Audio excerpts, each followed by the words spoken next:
Bismillahirrahmanirrahim. Assalamualaikum warahmatullahi wabarakatuh. Sama-sama kita mulakan kuliah pada pagi ini dengan bacaan umum kitab Al-Fatihah. A'udzubillahi minasyaitonirrajim. Bismillahirrahmanirrahim. Alhamdulillahirabbil alamin arrahmanirrahim maliki yaumiddin.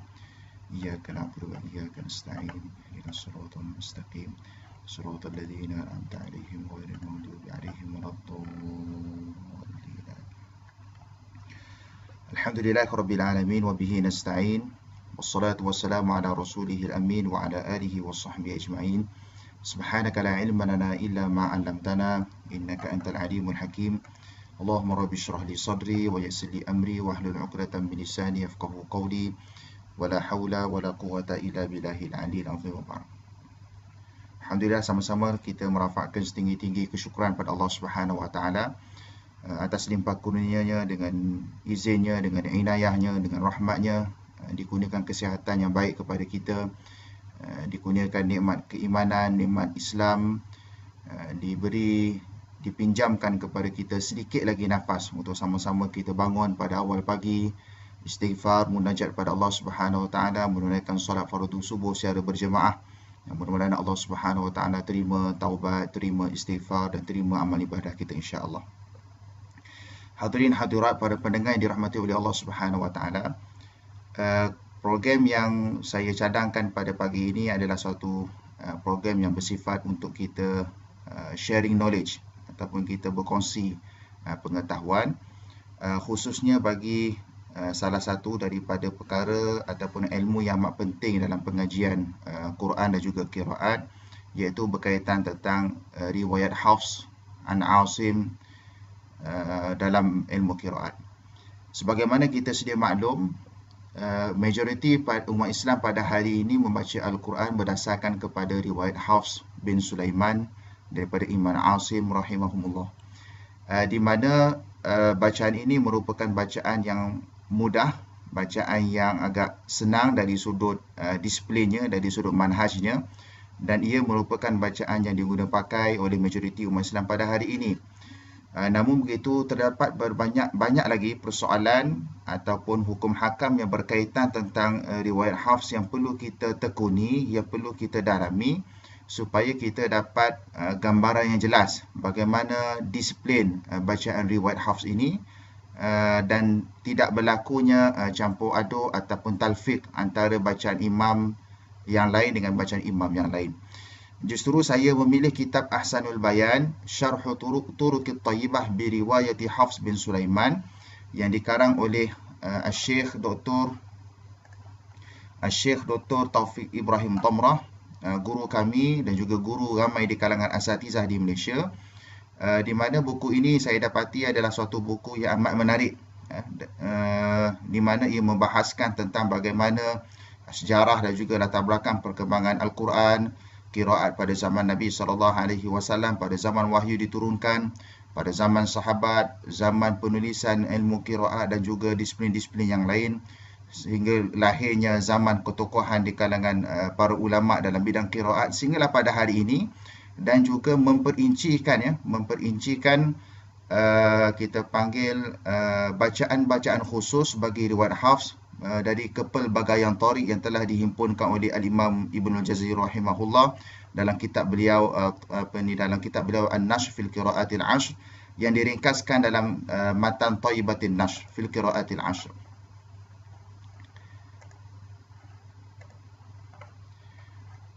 Baik, kita lihat kepada kitab ni.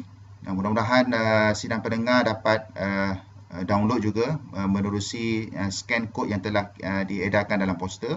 Mudah-mudahan kita semua dapat manfaat daripada hasil penulisan Syekh insya-Allah. Bismillahirrahmanirrahim. Qala musannif hafizahullah wa nafa'ana bi 'ulumi fid dharain amin. Kitab ini diberi nama Ahsanul Bayan, Syarhu Turuqit Thayyibati bi riwayati Hafs bin Sulaiman.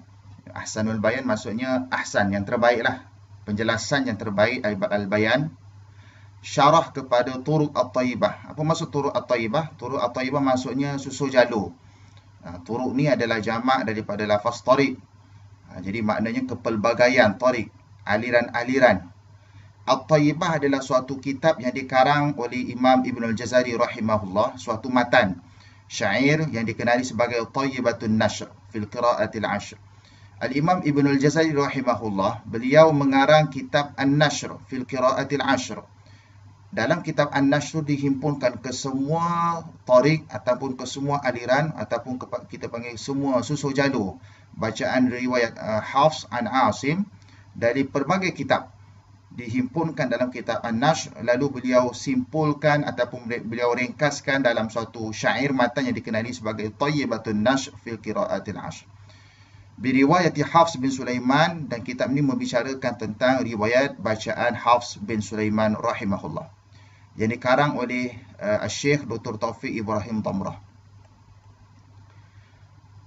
Beliau memulakan kitab dengan penghargaan Al-Ihda, yakni penghargaan Iwalidayyal karimaini, kepada kedua ibu bapaku yang mulia, ila kulli man 'allamani harfan, juga penghargaan kepada sesiapa saja yang mengajarku walaupun satu huruf, ila zaujatil fadilah, kepada isteriku yang mulia, bukan isteri saya lah, ni isteri Syekh Taufiq Tamrah lah, ila abna'i al-ahibbah, kepada anak-anakku yang dikasihi, ila tullabil a'izza, kepada para pelajarku yang dihormati, uhdi hadzal amal, aku hadiahkan hasil usaha ini. Al-muallif iaitu penulis Syekh Taufiq Tamrah.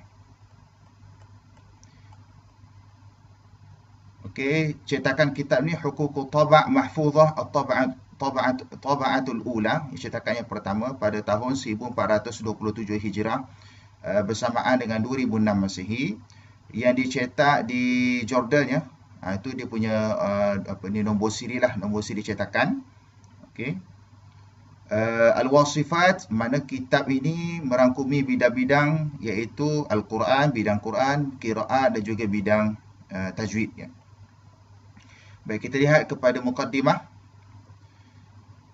Baik, kata muallif, kata pengarang kitab, Alhamdulillahi Rabbil Alamin, nazzala al-Qur'ana, khalaqal insana, 'allamahul bayan, rafa'a 'anil ummatil haraj, فأنزل القرآن على 7 أحرف وصلى الله على سيدنا محمد صلى الله عليه وسلم القائل خيركم من تعلم القرآن وعلمه وعلى آله الطيبين الطاهرين وعلى صحابته أجمعين الذين نقلوا لنا القرآن وعلى تابعيهم بإحسان إلى يوم الدين. Artinya, segala puji bagi Allah, Tuhan sekalian alam, yang menurunkan Al-Quran, yang mencipta manusia, yang mengajar manusia itu Al-Bayan, dan mengangkat umat ini daripada kesusahan. Maka Allah Subhanahu Wa Taala menurunkan Al-Quran berdasarkan kepada 7 huruf. Allah Subhanahu Wa Taala bersalawat kepada Nabi Muhammad sallallahu alaihi wasallam, yang bersabda, khairukum man ta'allamal Qur'ana wa 'allamah, sebaik-baik kamu adalah orang yang belajar Al-Quran dan mengajarkannya. Wa 'ala alihi at-tayyibin at-tahirin, dan juga kepada ahli keluarga baginda yang baik, yang suci, wa 'ala sahabatihi ajma'in, dan juga kepada para sahabat Nabi sallallahu alaihi wasallam, alladzina naqalu lana al-Qur'ana, yang memindahkan, naqal ni maksud memindahkan, makna mewariskan kepada kita Al-Quran, wa ala tabi'ihim bi ihsani ila yaumiddin, dan juga kepada para pengikut sahabat tersebut, mudah-mudahan dengan kebaikan sehingga hari akhirat. Amma ba'd, fa inna min ajallil ulum wa ashrafiha tilawatul Qur'anil Karim, maka sesungguhnya yang terbaik, yang paling bagus dari sudut ilmunya, yang paling mulia dari sudut ilmunya adalah tilawatul Quranil Karim, membaca Al-Quran Al-Karim, wa ta'allumu ahkamihi, dan mempelajari hukum hakamnya. Makna dalam banyak-banyak ilmu yang paling terbaik adalah apabila kita membaca Al-Quran, mendalami Al-Quran, dan juga mempelajari hukum hakam Al-Quran. Min afwahil ulama'il mutqini, daripada mulut-mulut. Afwah maksudnya mulut, maksudnya ambil daripada mulut guru. Ambil, kita belajar daripada para ulama al-mutqini, yang alim, yang faqih dalam bidang tersebut. Fasifatut tilawati mutalaqatun minallahi subhanahu wa ta'ala, maka sifat tilawah ataupun kita panggil kriteria tilawah itu, ia mestilah bersifat mutalaqah, mestilah dipelajari secara taraki daripada Allah Subhanahu Wa Taala. Bila kita kata nak baca Quran, bila kita kata nak tilawatil Quran, mempelajari bacaan Al-Quran, mestilah konsepnya adalah bertalaki. Kerana Quran itu sendiri juga adalah sifatnya wahyu yang diturunkan secara bertalaki antara Nabi SAW dengan malaikat Jibril AS. Walidzalika qala salaf, yang demikian itulah kerana ulama terdahulu di kalangan salaf berkata, al-qira'atu sunnatun muttaba'atun ya'khudhuha al-akharu 'anil awwal. Qira'ah, bacaan Al-Quran ini adalah sunnah muttaba'ah, suatu sunnah yang perlu diikuti. Dia bukan sunnah yang direka-reka, tidak, dia adalah sunnah muttaba'ah, sunnah yang perlu diikuti. Kerana apa? Kerana ya'khudhuha al-akharu 'anil awwal.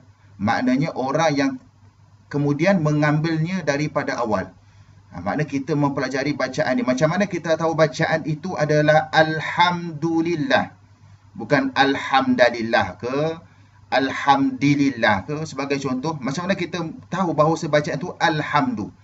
Maknanya kita ambil bacaan itu adalah kerana kita bertalaki. Kita baca daripada guru kita daripada guru beliau daripada guru beliau, daripada guru sampailah kepada tabi'in, sampailah kepada sahabat, sampailah kepada Nabi SAW. Diambil secara talaki daripada seorang guru, Fa'awwalu ma yabda'u bihi talibul ilmi, maka perkara yang paling mula-mula, perkara yang sepatutnya bagi seorang talibul ilmi, orang yang menuntut ilmu, apakah perkara yang paling perlu didahulukan, yang paling awal perlu dilaksanakan? Apa dia? Iaitu hifzul Quranil Karim, iaitu menghafaz Al-Quranil Karim. Kalau kita lihat dari sudut sejarah biodata para ulama silam, sebagai contoh Al-Imam Syafi'i rahimahullah. Imam Syafi'i sebelum beliau jadi seorang faqih dalam mazhab, faqih dalam ilmu fiqh, hebat dari sudut bahasa dan juga ilmu hadis, Imam Syafi'i telah menghafal Quran, mempelajari Al-Quran seawal usia 7 tahun. Bayangkan 7 tahun tu, kalau kita 7 tahun baru nak kenal ABC kan.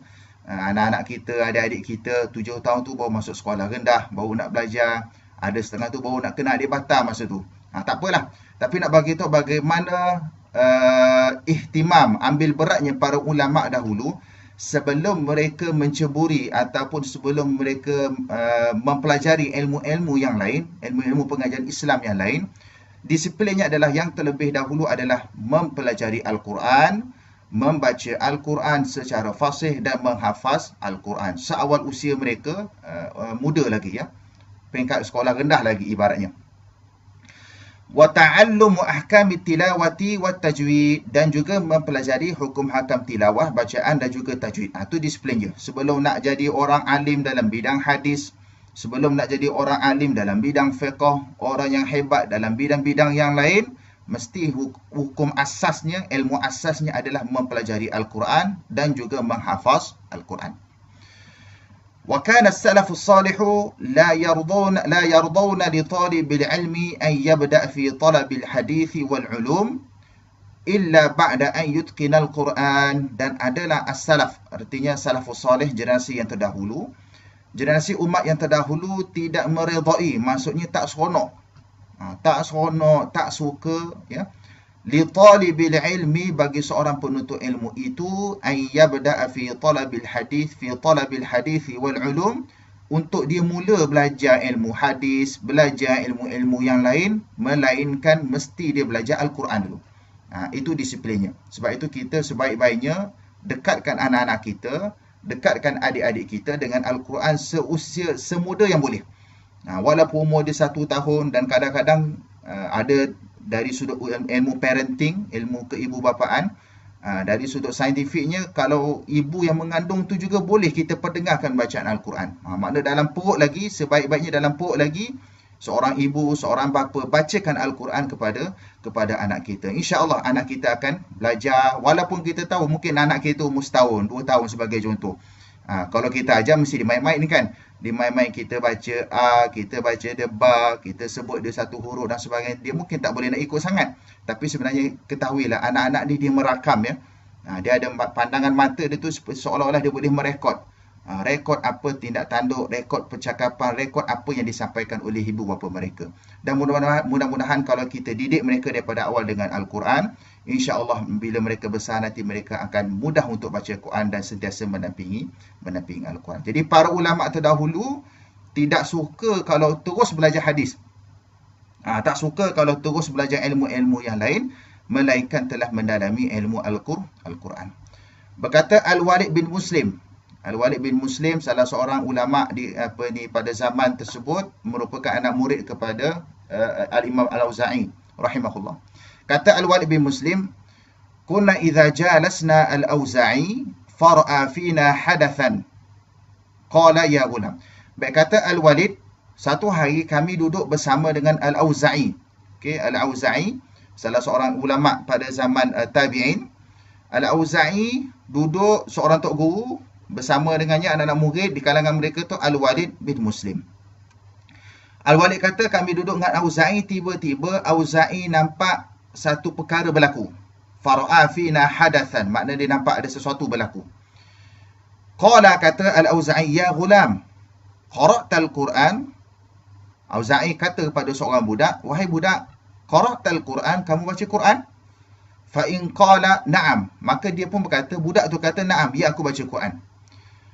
Kata Auza'i, qala iqra' a'udzu billahi minasyaitonir rajim, yusikumullahu fi auladikum. Surah An-Nisa juzuk yang kelima. Allah mewasiatkan kepada kamu pada anak-anak kamu. Ayat ni tuan-tuan dan puan-puan, hadirin hadirat yang dirahmati Allah, ayat ni berkaitan tentang bab al-mawarith, hukum faraid, hukum pembahagian harta pusaka. Jadi Al-Imam Al-Auza'i nak menguji budak tersebut. Kalau dia kata dia baca Quran, baik, cuba baca ayat yusikumullahu fi auladikum. Kemudian budak itu jawab, wa in qala la. Dia kata aku tak boleh nak baca. Tak boleh nak baca. Ayat tu panjang, lafaznya agak berbelit-belit sedikit ya.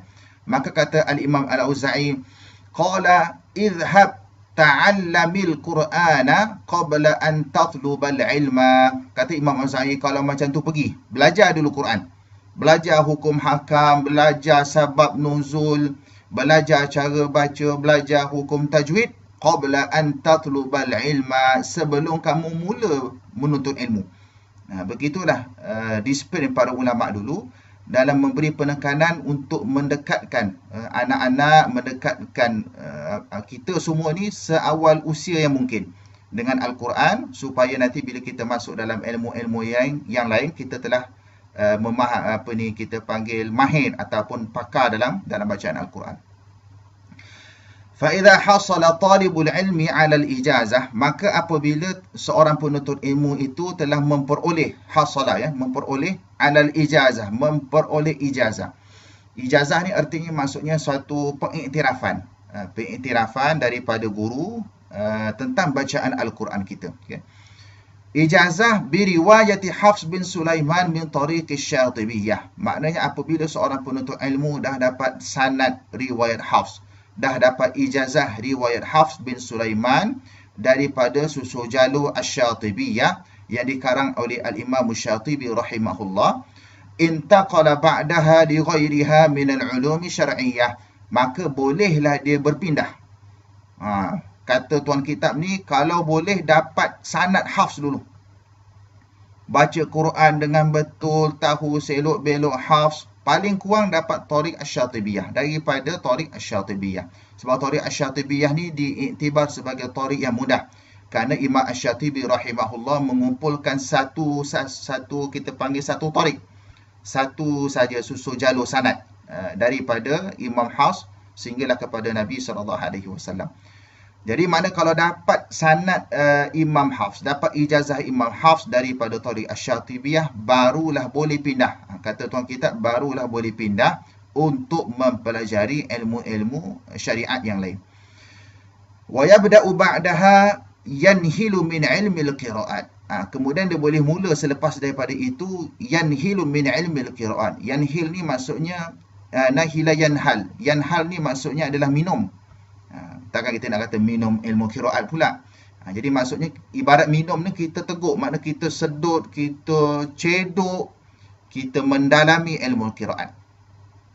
Fayabda'u bidirasati muqaddimatin fi ilmi al-qiraati wa nash'atiha wa mu'allafatiha. Maka dia boleh bermula dengan mempelajari muqaddimah fi ilmi al-qiraat, pengenalan kepada ilmu qiraat, wa nash'atiha, perkembangannya, wa mu'allafatiha, dan juga penulisannya.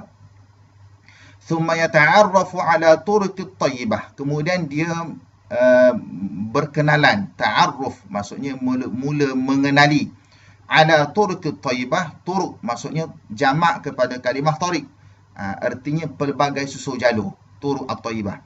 Sebab tu bagi kita yang belajar ilmu qiraat ni, dia ada beza bila kita sebut asy-syatibiyah dengan at-tayyibah. Kalau kita sebut asy-syatibiyah, kita guna isim tariq, ataupun kita guna isim mufrad, kita guna perkataan tariq.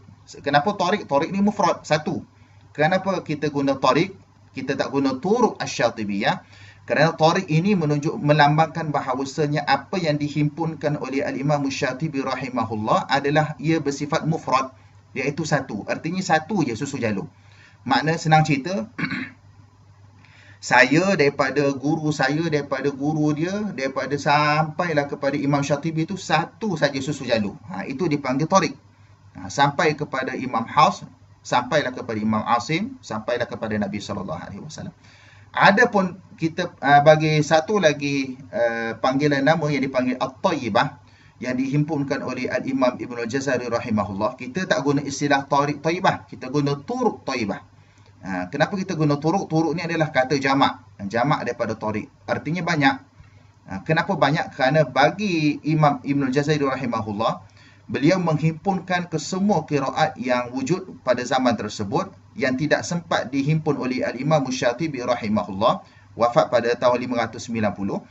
Lalu Imam Ibn Jazari dapati ada lagi qiraat-qiraat yang lain, ada lagi qiraat yang mempunyai susu jalur yang lain. Makna daripada seorang imam tu pecah kepada dua, pecah lagi, sehingga mencapai lebih kurang 980 tariq. 980 tariq yang dihimpunkan oleh Imam Ibnul Jazari dalam kitab An-Nashr fil Qiraatil Ashr. Justru kita pakai istilah turuq at-tayyibah, kita tak guna pakai perkataan tariq at-tayyibah, ya. Turuq at-tayyibah li riwayati Hafs, bagi riwayat Hafs, bagi imam kita bacaan Hafs, kulla tariqin ala hiddah, bagi setiap tariq itu ada disiplin dia tersendiri. Maksudnya setiap tariq itu ada bacaan-bacaan dia sendiri, okey. Wal farqu bainaha wa bainas syatibiyah, dan juga perbezaan antara turuq tayyibah dan juga tariq asy-syatibiyah. Apa bezanya? Insya-Allah kita akan dalami nanti. Wa ya'rifu mata yumkinuhu al-qira'ata bi qasril munfasili wa tawassutil muttasil. Dan selepas kita belajar, kita berkenalan tentang sejarah, tentang bacaan Imam Hafs mengikut tariq asy-syatibiyah dan juga turuq at-tayyibah, dan juga kita perlu mengetahui mata, bilakah yumkinuhul qiraah, boleh untuk kita ataupun boleh untuk si pelajar tadi al-qiraah bi qasril munfasil. Masa bila boleh kita baca mad jaiz munfasil 2 harakat? Biasa kita di Malaysia, ya tuan-tuan dan puan-puan, kita di Malaysia ni baca bacaan Hafs an Asim, daripada Imam Asim menurut tariq asy-syatibiyah. Jadi dalam tariq asy-syatibiyah, bacaan kita sebagai contoh mad jaiz munfasil boleh baca 4 ataupun 5 harakat. Yang afdal adalah 4 harakat. Begitu juga dengan mad wajib muttasil. Secara umumnya boleh dibaca 4 ataupun 5 harakat, dan yang afdalnya adalah 4 harakat. Pun begitu sebenarnya bacaan Hafs juga. Bacaan Hafs juga, tapi dari tariq yang lain, dari susul jalur yang lain. Dari susul jalur yang lain, ada bacaan Hafs juga sebenarnya boleh kita baca mad jaiz munfasil itu dengan bacaan ataupun dengan kadar 2 harakat. Wa tawassutil muttasil boleh dibaca dengan 4 harakat sahaja, ya. Bila nak baca ni? Jadi kalau kita belajar turuq tayyibah, kita akan kenal rupa-rupanya ada pilihan-pilihan yang lain, ada perbezaan yang lain antara antara satu tariq dengan tariq yang lain, sebagaimana yang telah dihimpunkan oleh al-Imam Ibnul Jazari rahimahullah. Wa mata yaqra'u bis-saktil khas awil 'am, bila nak baca saktah khas ataupun saktah am. Yang kita tahu saktah ni yang masyhur dalam Quran yang 4 tepat tu lah. Yang kita tahu surah Kahfi, akhir ayat 1 nak masuk ayat yang kedua. Yang kita tahu surah Yasin. Yang kita tahu surah Al-Qiyamah, surah Al-Mutaffifin yang masyhur. Tapi sebenarnya ada lagi saktah-saktah yang lain ya di sisi Imam Hafs yang dikenali dipanggil sebagai saktah khas dan juga saktah am. Ini semua kita akan belajar dan benda ni boleh dibaca sebenarnya.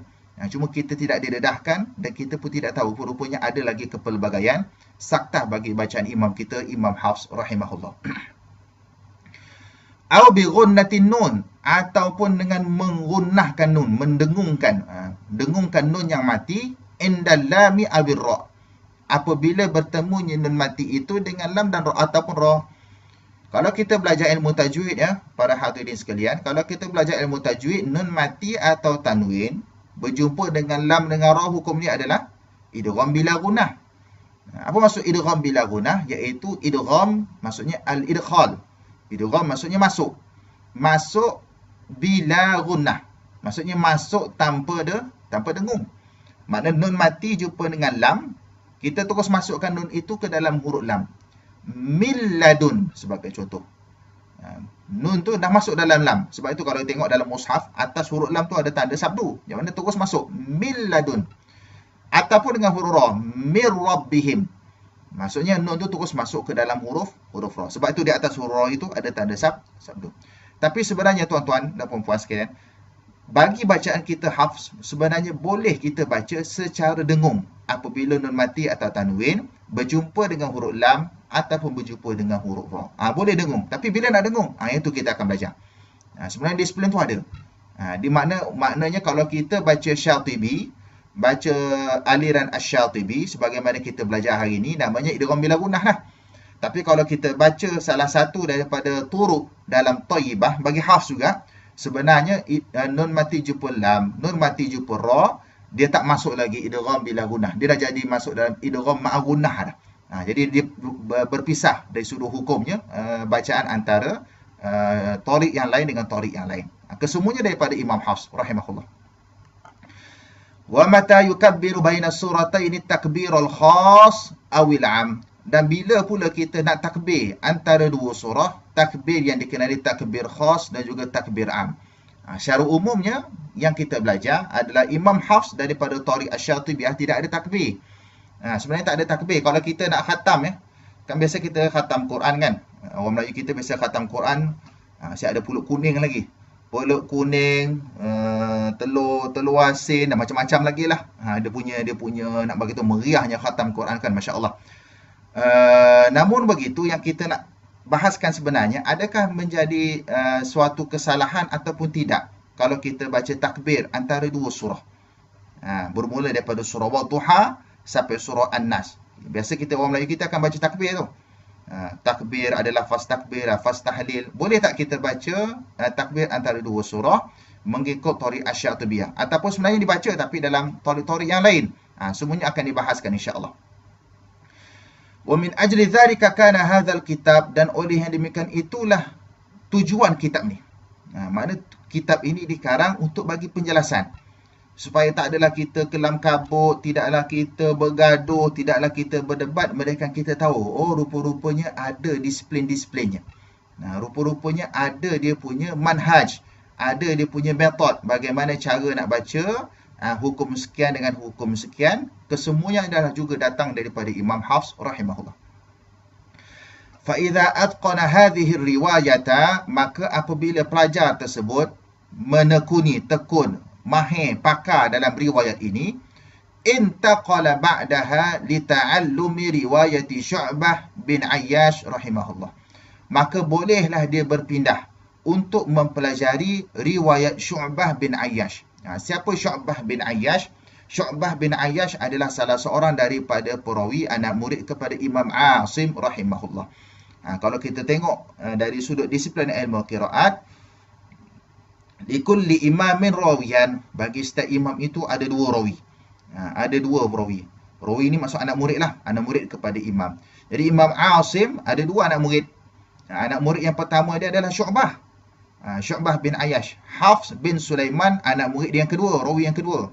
Tapi oleh kerana Hafs bin Sulaiman ni adalah satu bacaan riwayat yang masyhur, Maka lepas dia belajar riwayat Hafs, maka boleh kita pindah kepada rawi yang pertama. Sepatutnya belajar rawi yang pertama dulu. Tapi oleh kerana kita dah terbiasa dengan rawi kedua, tak ada masalah. Kita dah mungkin, kita dah mahir, kita dah pakar dalam riwayat Hafs kita. Kemudian pindahlah kepada kawan seorang lagi, iaitu riwayat Syu'bah bin Ayyash. Juga anak murid kepada Imam Asim rahimahullah.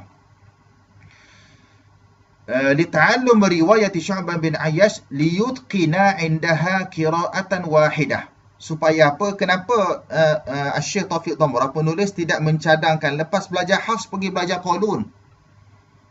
Sedangkan Qalun tu daripada imam yang lain. Kenapa penulis tidak mencadangkan lepas belajar Hafs pergi belajar Warsh sebagai contoh? Warsh pun antara qiraat, antara riwayat yang masyhur pada hari ini. Kalau di negara Arab, di benua Afrika, kebanyakan di kalangan mereka baca riwayat Warsh. Kenapa tak digalakkan ataupun tidak disentuh oleh penulis supaya kita berpindah kepada riwayat-riwayat lain? Tapi penulis mencadangkan supaya kita belajar riwayat Syu'bah dulu. Kenapa? Liyutqina indaha qira'atan wahidah. Supaya dia menyempurnakan. Liyutqin maksudnya itqan mutqin tadi, iaitu kita pakar dalam satu qiraat dulu. Sebab kedua-duanya ambil daripada Imam Asim. Hafs bacaan kita ambil daripada Asim, Syu'bah bacaan riwayat satu lagi juga ambil daripada Asim. Jadi ala-ala kita dah mahir satu rawi, mahir juga satu lagi rawi, barulah sempurna satu qiraat. Tak adalah kita kata kita belajar Hafs tapi kita tinggal kawan dia seorang lagi. Kita terus pindah kepada imam-imam yang lain. Sedangkan qiraat itu sendiri pun belum sempurna. Qiraat Asim itu sendiri belum sempurna. Jadi disyorkan penulis mencadangkan kepada kita, bagi mereka yang dah belajar Hafs, pindah kepada Syu'bah dulu supaya menyempurnakan suatu qiraat bawa al-Imam Asim rahimahullah. Qira'atan wahidatan minal qira'atil ashr, iaitu satu qira'at yang sempurna, yang wahidah, yang satu. Apabila dah belajar tadi tu, dah jadi sempurnalah qira'at itu, iaitu salah satu daripada qira'at yang 10. Wahya qira'atu Asim bin Abi An-Najud Al-Kufi minasyatibiyyati wat-tayyibah, iaitu bacaan Imam Asim daripada Abi An-Najud Al-Kufi, seorang ulama Kufah, qurra' daripada Kufah, daripada Tariq Asy-Syatibiyah dan juga Turuq At-Tayyibah. Mumtathilan qaulillahi ta'ala, menepati firman Allah Subhanahu wa ta'ala. A'udzubillahi minasyaitonir rajim. Innal ladzina yatluna kitaballahi wa aqamus salata wa anfaqu mimma razaqnahum sirran wa 'alaniyatan yarjuna tijaratan lan tabur liwafiyahum ujurahum wa yazidahum min fadlih innahu ghafurun syakur. Surah Fatir ayat 29 hingga 30. Sesungguhnya orang-orang yang membaca kitab Allah, yatluna kitab Allah, ciri yang pertama, wa aqamus salah, mendirikan salat, wa anfaqu mimma razaqnahum sirran wa alaniyah, dan mereka yang menginfakkan daripada apa yang kami rezekikan kepada mereka secara sembunyi maupun secara terang-terangan, bersedekah, infak fi sabilillah. Tiga ciri-ciri yang dinyatakan dalam ayat ini seolah-olah yarjuna tijaratan lan tabur. Mereka ini mengharapkan suatu perniagaan yang lan tabur. Lan, Allah menggunakan lafaz lan. Kalau kita belajar bahasa Arab, perkataan lan ni maksudnya lil abad. Penafian untuk selama-lamanya. Maknanya tijaratan lan tabur, suatu perniagaan yang selama-lamanya tidak akan rugi. Kalau kita tengok hari ni saham pun, ini manusia, jual beli manusia, saham pun ada turun ada naik. Hari emas, sehari dua ni emas pula kan, orang duk main sibuk emas, main beli emas dan sebagainya. Kalau tengok harga emas, pasaran emas pun ada masa dia naik, ada masa dia turun. Tapi kalau kita berniaga dengan Allah, kalau kita berjual beli dengan Allah, kalau kita berinteraksi dengan Allah, tuan-tuan dan puan-puan, Allah kata lan tabur, sesekali takkan merudum saham kita. Sesekali tidak akan jatuh nilai saham kita. Kenapa? Kita berniaga dengan Allah Subhanahu wa ta'ala yang maha kaya, yang maha memberi rezeki, yang tidak berhajat kepada apa-apa sekalipun. Maka Allah akan kurniakan limpah kurnianya, Allah akan bagi rezeki kepada mereka yang memiliki tiga sifat ni. Baca kitab Allah, baca Quran, seolah-olah kita berjual beli dengan Allah. Kita akan sentiasa untung. kita mendirikan solat dan infak fi sabilillah.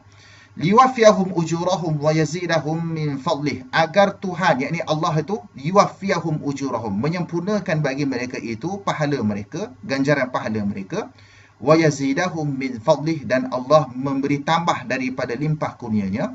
Innahu ghafurun syakur, sesungguhnya Allah itu adalah ghafur, maha pengampun lagi maha mensyukuri.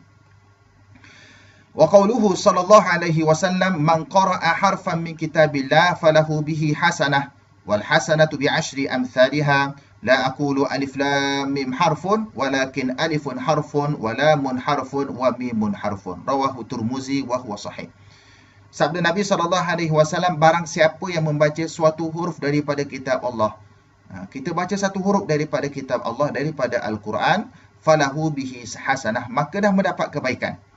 Wal hasanatu bi asyri amsalihah, satu kebaikan itu nilainya di sisi Allah adalah seperti 10 kali ganda pahala. Maknanya satu kebaikan yang kita laksanakan akan didarab, akan dikali, akan dikurniakan oleh Allah, nilainya adalah seperti 10 pahala. La aqulu alif lam mim harfun, tapi kena faham, Nabi kata bukan alif lam mim itu satu huruf, tapi Nabi kata walakin alifun harfun, alif itu suatu huruf. Wa lamun harfun, lam itu suatu huruf. Wa mimun harfun, dan mim itu satu huruf. Artinya alif lam mim itu, pada alif lam mim itu terdapat 3 huruf. Makna kalau 3 huruf akan didarabkan oleh Allah Subhanahu wa taala, diganjarkan oleh Allah Subhanahu wa taala dengan setiap huruf itu 10 pahala. 10 pahala, 10 pahala, 10 pahala, seolah-olah dah dapat 30 pahala. Bayangkan besarnya bagaimana kita bila berinteraksi dengan Al-Quran, membaca Al-Quran, setiap huruf, bukan kalimah sahaja, huruf itu sendiri. Kalau kalimah lagilah, mana himpunan kalimah-kalimah. Ni setiap huruf itu yang dibaca itu ada nilainya pahala di sisi Allah Ta'ala dengan didarabkan dengan 10 pahala. Maknanya kalau alif lam mim tu dah dapat 30 tuan-tuan, 30 pahala dah. Cuma nilai pahalanya tak samalah dengan nilai pahala amal ibadah yang wajib.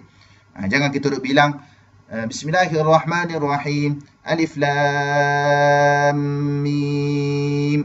Ni dah lebih dah ni pahala hari ni. Ba bismillah tu dah berapa dah? Alif lam mim pula dah 30. Ni dah 100 lebih pahala, cukup lah. Sadaqallahul azim, kita pun berhenti. Mana nak bagi tahu pahala kita dah banyak? Tidak. Sebab nilai pahala bagi amal ibadah yang sunat tidak sama dengan nilai pahala bagi amal ibadah yang wajib. Maknanya kalau ibadah yang wajib, solat fardu 5 waktu, puasa di bulan Ramadan yang dalam rukun Islam, maknanya kalau kita laksanakan ibadah yang wajib, saya boleh bagi kias nak bagi kita mudah faham, ya, seperti gaji kita lah, gaji pokok. Amal ibadah wajib ni macam gaji pokok. Kalau yang sunat ni, amal ibadah yang sunat ni, dia ibarat allowance kita lah. Bagi mereka yang nak kerja, fahamlah beza antara gaji pokok dengan allowance ni. Mustahil allowance lebih tinggi daripada gaji pokok. Allowance takkan lebih daripada gaji pokok. Mesti gaji pokok yang tunjangnya, yang akarnya lebih besar daripada yang sunat-sunat allowance ni. Bahkan kalau orang ambil part time ataupun OT ni kan, overtime ni, OT ni, gaji OT pun takkan lebih daripada gaji hakiki. Itu beza dia. Tapi banyak tak pahala? Masya-Allah banyak tuan-tuan. Kalau tak banyak, takkanlah para ulama dulu berebut-rebut dalam khatam Al-Quran. Paling lekeh khatam Quran ni 40 hari. Ulama salaf, di kalangan ulama-ulama terdahulu, paling lekeh mereka akan khatam Al-Quran dalam tempoh 40 hari. Itu paling lekeh. Kita ni 40 tahun baru sekali katnya kan. 40 tahun baru sekali, Allah malu. Paling kurang mereka dulu 40 hari sekali, paling kurang. Ada yang 1 hari sekali. Kalau kita tengok Al-Imam Syafi'i rahimahullah, Imam Syafi'i khatam Al-Quran pada bulan Ramadan 1 hari 2 kali. Masya Allah, hebat. Memang hidup dia tu daripada pagi sampai ke ibadah tengah malam, qiyamul lail, dengan bangun sahur puasa, memang semata-mata untuk baca Quran. Makna tak sibuk dengan benda lain. Hatta Imam Syafi'i rahimahullah tak buka kuliah-kuliah, tak buka kelas pengajian dalam tempoh bulan Ramadan. Masuk je bulan Ramadan, Imam Syafi'i tutup kelas. Tutup kuliah-kuliah beliau, fokus kepada amal ibadah dan juga membaca Al-Quran. Begitulah hebatnya para ulama terdahulu dalam mendampingi Al-Quran. Mudah-mudahan menjadi satu motivasi kepada kita untuk menjadikan mereka sebagai model yang terbaik. Hadis diriwayatkan Imam At-Tirmizi. Hadis ini adalah hadis sahih. Ja'alanallahu wa iyyakum min ahlil Qur'anil ladzina hum ahlullahi wa khassatuh. Penulis mendoakan mudah-mudahan Allah Subhanahu Wa Taala menjadikan kita semua dan juga kamu, iaitu kita semualah para pembaca, min ahli al-Quran, di kalangan ahli al-Quran, di kalangan orang yang ceritakan al-Quran, alladzina hum ahlullahi wa khassatuh, di mana ahlul Quran ini adalah ahlu Allah, ahli Allah, dan juga VVIP Allah Subhanahu Wa Taala, ahli-ahli yang istimewa di sisi Allah Subhanahu Wa Taala. Hadza wa atawajjahu bisyukri lid-Doktor Muhammad As-Sani' alladhi qara'tu alaihi bikulli turuqi hadhihi riwayah. Yang demikian inilah aku atawajjahu, makna aku menyampaikan penghargaan, kesyukuran kepada Dr. Muhammad As-Sani', salah seorang daripada guru beliau, alladhi qara'tu alaihi, di mana aku membaca Al-Quran ke atasnya, bikulli turuqi hadhihi riwayah, dengan kesemua turuk, maksudnya kesemua tariq tadi bagi riwayat Hafs ini. Waqad tafaddala bitadqiqil kitab, dan beliau, yakni guru beliau tadi Muhammad As-Sani', Dr. Muhammad As-Sani' telah sudi untuk tadqiqil kitab, untuk meneliti, semak teliti balik kitab ini, asna al-qiraati alaih, sepanjang bacaan ke atasnya, kama wa atawajjahu bisyukri wa takdir, sebagaimana aku mendahulukan, aku sampaikan kalimah syukur dan juga penghargaan kepada guruku li Ustazi Dr. Ahmad Syukri, salah seorang profesor dalam bidang qiraat di Jordan, ala muraja'atihi al-kitab, berdasarkan kepada semakan beliau bagi kitab ini, wa ma abdahu min mulahazatin wa fawaidi muntashirah fi thanayah, dan apa-apa saja yang beliau dahulukan daripada mulahazat, daripada apa ni kita panggil catatan lah, daripada catatan, daripada komentar dan sebagainya, dan juga daripada teguran-teguran, wa fawaid muntashirah, dan muntashirah, faedah-faedah yang bertebaran, maksudnya banyaknya faedah, faedah daripada teguran-teguran beliau tadi. Wa ashkuru kadzalika fadilatu Syekh Bakri At-Tarabishi rahimahullah, dan juga beliau penulis menyampaikan kesyukuran, terima kasih kepada Syekh Bakri At-Tarabishi. Baik, siapa Syekh Bakri At-Tarabishi ni?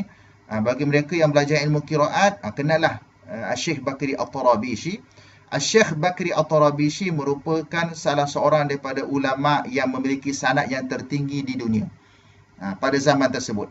Pada zaman sekitar tahun 80-an, 90-an, Syekh Bakri At-Tarabishi rahimahullah, sekarang beliau dah wafat, almarhum, merupakan seorang pemegang sanad yang tertinggi di dunia, di mana jarak beliau dengan Nabi SAW, beliau adalah orang yang ke-27. Bayangkan tuan-tuan, 27. Makna Nabi, sahabat, anak murid pertama. Bawah daripada sahabat, tabi'in, tabi'in sampai kepada beliau, Syekh Bakri ni orang yang ke-27. Makna martabat dia tu, dia adalah tingkatan yang ke-27, sanad paling tinggi di dunia. Jadi makna siapa yang talaki secara direct mengambil sanad daripada Syekh Bakri At-Tarabishi, salah seorang ulama qura' di Syria, makna anak murid tu martabat yang ke-28 lah. Salah seorangnya adalah Syekh Taufiq Dhamrah. Syekh Taufiq Dhamrah telah bertalaki dengan Syekh Bakri At-Tarabishi, makna beliau adalah yang ke-28. Namun begitu, Syekh Bakri telah pun wafat, telah kembali ke rahmatullah. Maknanya sanad yang paling tinggi di dunia pada hari ini adalah yang ke-28. Makna 27 dah wafat, tinggal yang ke-28. 28, 29. 28 pun ramai ada yang dah meninggal dunia. Jadi mudah-mudahan kita jadikan ia sebagai motivasi. Motivasi untuk kita talabul ulu fil isnad, kita menuntut ketinggian, makna kita nak belajar tu kita pergi cari guru-guru yang memiliki sanad yang tinggi, ya. Alladhi tafaddala bi qiraatil kitab, yang telah sudi untuk membaca kitab ini, ba'dama ajazani bi tariq asy-Syatibiyah, selepas mana Syekh Bakri tadi mengijazahkan beliau dengan tariq asy-Syatibiyah. Hadza wa arju min kulli akhin nasihin, dan dia yang demikian inilah aku mengharapkan bagi semua saudara untuk memberi nasihat. Akhin nasih, maknanya dia mengharapkan kita semua. Sifat tawadhu'nya Syekh mengharapkan daripada semua pembaca untuk bagi nasihat kepada beliau. Wajada fi hadzal kitabi khata'an, sekiranya kita dapati dalam kitab ini ada tersalah. Ini salah satu daripada adab lah, masya-Allah. Syekh dengan sifat tawadhu'nya Dia pesan kalaulah ada kita panggil typo lah kan. Typo ke tersalah maklumat ke, Syekh sudi berlapang dada untuk menerima teguran. Okay.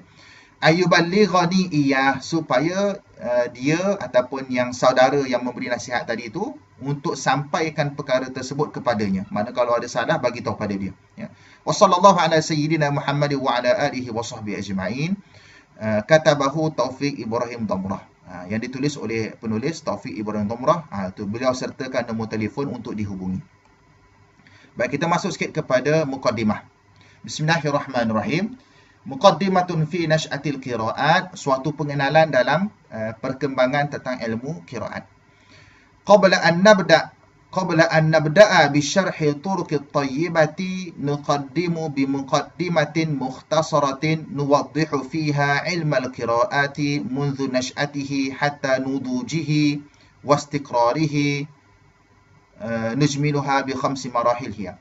Baik, kata tuan kitab, sebelum kita mulakan syarah turuq tayyibah ataupun aliran-aliran at-tayyibah, nuqaddimu bi muqaddimah mukhtasarah. Kami dahulukan dengan pengenalan yang ringkas. Nuwaddihu fiha ilmal qira'at, di mana kami menjelaskan, taudih maksudnya menjelaskan, nuwaddih kami menjelaskan padanya, pada pengenalan itu tentang ilmu qira'at. Mundu nash'atihi, sejak daripada sejarah dia, latar belakang dia, perkembangannya, hatta nudujihi, sehingga kepada kematangannya, sehingga kepada matangnya ilmu qiraat, ya. Wastiqrarihi, dan juga kestabilannya ilmu qiraat. Nujmiluha bi khamsi marahil hiya, maka dapatlah kami simpulkan di sini ada 5 peringkat. Maknanya ilmu qiraat ni, tuan-tuan dan puan-puan, pada pendengar yang dirahmati oleh Allah, dapat kita simpulkan sejak daripada wahyu turun, sejak daripada zaman Nabi SAW sehinggalah kepada perkembangan qiraat yang terkini, ataupun dengan kematangan ilmu qiraat itu sendiri, maknanya ada lebih kurang 5 peringkat. Sejarahnya ada lebih kurang 5 peringkat. Baik, kita lihat kepada peringkat yang pertama. Awalan, marhalatul riwayati syafawiyah, iaitu peringkat riwayah, peringkat bacaan secara syafawiyah, mulut. Maksudnya proses talaqi, baca zaman Nabi SAW, ya. Wa dzalika min bi'tsatin Nabi SAW ila sanah 25 hijriyatan. Makna peringkat yang pertama ini adalah sejak daripada dibangkitnya Nabi SAW sebagai seorang Nabi, sebagai seorang Rasul, sehinggalah kepada tahun 25 Hijrah. Makna selepas daripada Nabi berhijrah, 25 tahun selepas daripada itu, ya. Kenapa? Kerana idhkan al-Quranul Karimu mahfuzan fi sudur. Kenapa? Kerana dalam tempoh waktu tersebut, Al-Quran itu dihafaz di dada-dada. Para sahabat dulu, di kalangan mereka ada yang tak boleh baca, tapi Masya Allah ingatan kuat, hati mereka suci, Allah bagi hidayat, hati mereka dipermudahkan untuk menghafal. Walaupun tak boleh baca, tapi mereka dapat menghafaz dengan mudah. Ingatan mereka kuat. Mahfuzan fi sudur. Al-Quran pada ketika itu sifatnya adalah dipelihara, dihafal di dada-dada para sahabat. Maktuban fil wasailil ma'rufah, ditulis di lembaran-lembaran yang dikenali. Ini dalam ilmu resam dibahaskan apakah maksud lembaran-lembaran ini. Antara lembaran-lembaran yang dinyatakan dalam kitab-kitab ilmu resam adalah tulang belulang, daun-daun pelepah, tamar dan sebagainya. Menulis kembali, Nabi SAW melantik beberapa sahabat yang dikenali sebagai kutabul wahyi, penulis-penulis wahyu. Maka penulis wahyu inilah akan salin balik ayat Al-Quran sebagaimana yang dibaca, yang diajar oleh Nabi SAW. Fi zalikal waqt, pada waktu tersebut, kama fit tafsil at-tali, sebagaimana perincian yang berikut.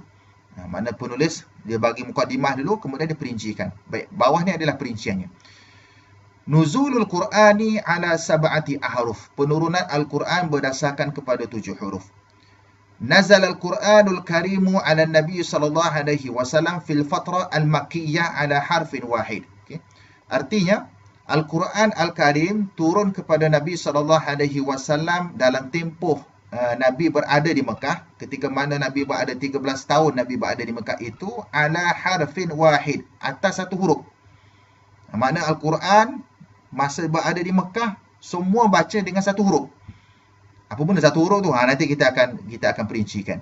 Ambil gambaran kasar dulu, iaitu Quran masa di Mekah satu huruf. Habis 7 huruf tu bila? Tu kemudian. Li'anna da'wat al-islamiyyata kanat mahsuratan fi Makkah. Kenapa para sahabat kaum muslimin pada waktu itu membaca Al-Quran di Mekah, membaca Al-Quran berdasarkan kepada satu huruf? Kerana dakwah Islam ketika itu mahsurah, terbatas di Mekah. Masa tu tak boleh nak pergi mana-mana. Nak keluar pun tak boleh. Dan tuntutan ketika itu adalah tak ada arahan daripada Allah lagi. Mana tuntutan ketika itu adalah berdakwah di Mekah. Mahsuratan, terbatas di Mekah. Wa adadul muslimina qalilun, dan bilangan umat Islam ketika itu adalah sedikit. Semuanya terdiri daripada bangsa Quraisy. Wa ba'da hijratin Nabi sallallahu alaihi wasallam ila al-Madinati, dan selepas daripada hijrahnya Nabi ke Madinah, wa dukhulil qabailil arabiyyati allati kanat takhtalifu fi lahajatiha, dan selepas mana masuknya qabail Arabiyah, kabilah-kabilah Arab. Kabilah makna suku puak orang Arab. Masuk kepada agama Allah. Allati kanat takhtalifu fi lahajatiha, di mana suku-suku puak ni semua berbeza logat-logat dia. Ada logat Kelantan kan, ada logat Terengganu kan, ang contohnya kan. Ada logat Perak, ada logat macam-macam. Macam itulah. Maknanya orang Arab ni pun ada dia punya beza dari sudut lahajat, ataupun kita panggil logat lah ya. Fi dinillahi afwajan. Selepas mana kabilah-kabilah tadi, selepas mana suku puak tadi dengan beza lisan mereka, logat mereka masuk kepada agama Allah, masuk dalam agama Allah secara afwajan, makna satu kelompok. Talaban Nabi sallallahu alaihi wasallam min Allah azza wa jal, maka Nabi minta. Talaban Nabi makna Nabi minta, Nabi berdoa, Nabi mohon kepada Allah azza wa jal, ayu khaffifa ala ummatih, supaya Allah memberi kemudahan, Allah meringankan ke atas umatnya. Iaitu ringan apa? Ringan dari sudut nak membaca Al-Quran. Sebab ada yang bila masuk Islam tak boleh baca dengan huruf yang satu tadi. Huruf yang satu masa di Mekah. Bila dah masuk Islam, bila selepas daripada hijrah, dengan pelbagai latar belakang masyarakat Islam ketika itu, suku puak yang berbeza, ada yang tak dapat nak baca Al-Quran berdasarkan huruf yang satu tadi.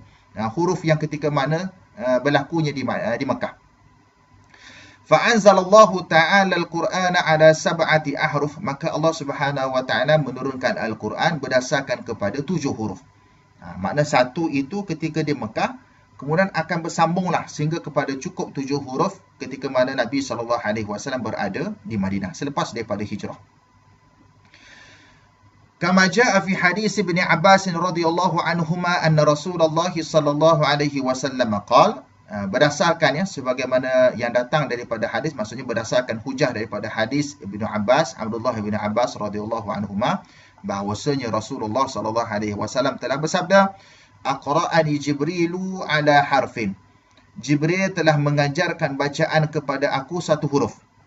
Maksudnya Nabi bertalaki dengan Jibril, Jibril ajar kepada Nabi bacaan Al-Quran berdasarkan satu huruf. Mula-mula dulu sejarahnya. Faraja'tuhu, maka pun aku melaziminya sampai mahir, sampai Nabi dah boleh baca dengan baik. Falam azal astaziduhu, maka sentiasalah aku minta tambah. Nabi dah pakar satu huruf, Nabi minta tambah lagi, minta tambah lagi. Wa yaziduni, maka Jibril pun tambahkan lagi satu huruf, hatta taha ila sab'ati ahruf, sehinggalah berhentinya bacaan Al-Quran itu kepada 7 huruf.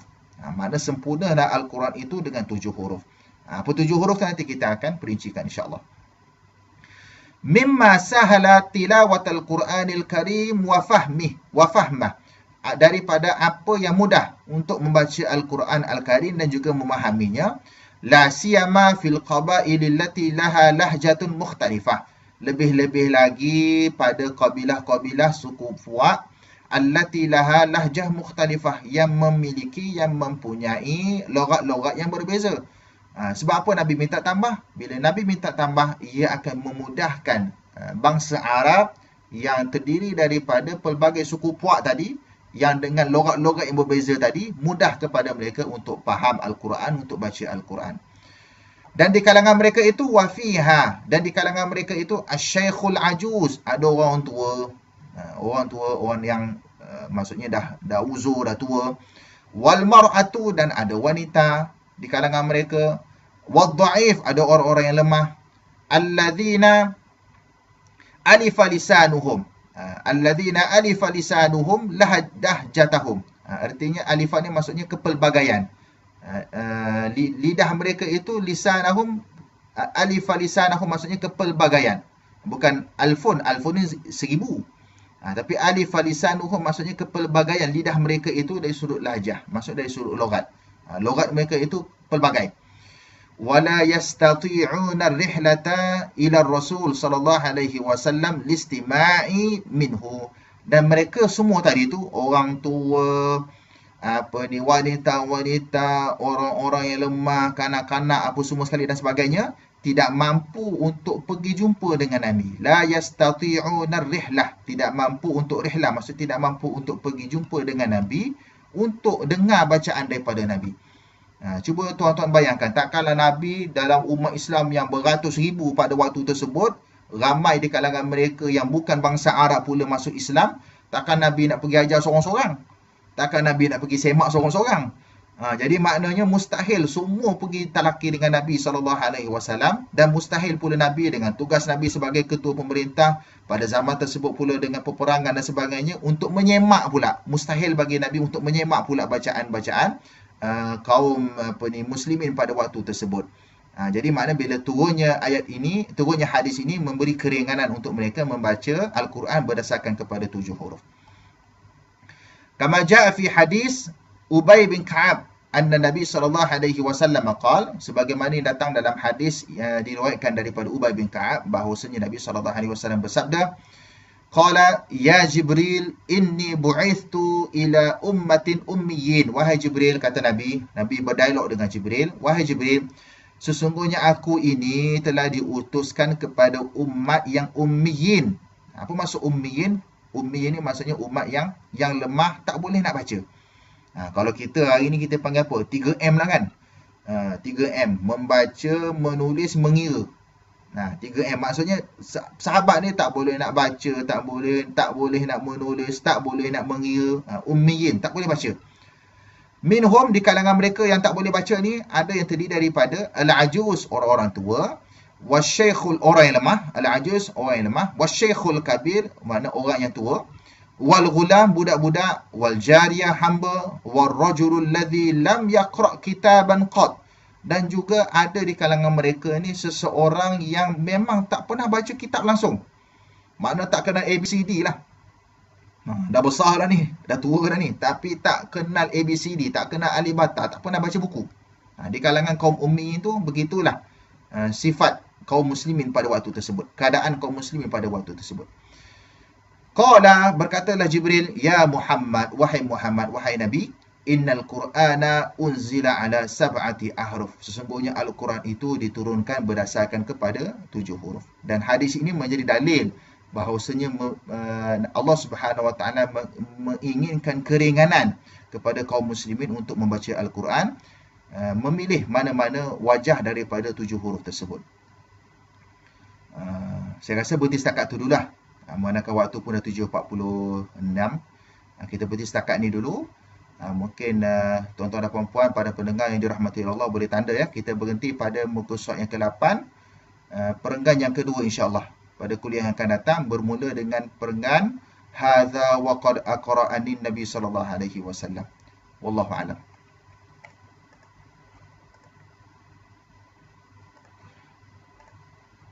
Setakat itu saja, mudah-mudahan pada pagi yang dirahmati oleh Allah Subhanahu Wa Taala ni kita mula dengan belajar Al-Quran, kita mula dengan talaki kitab, memberi semangat kepada kita untuk beramal ibadah insya-Allah, dan mudah-mudahan Allah Subhanahu Wa Taala kurniakan kesihatan yang baik kepada kita, diberi kelapangan waktu, dan kita bertemu pada sesi yang akan datang.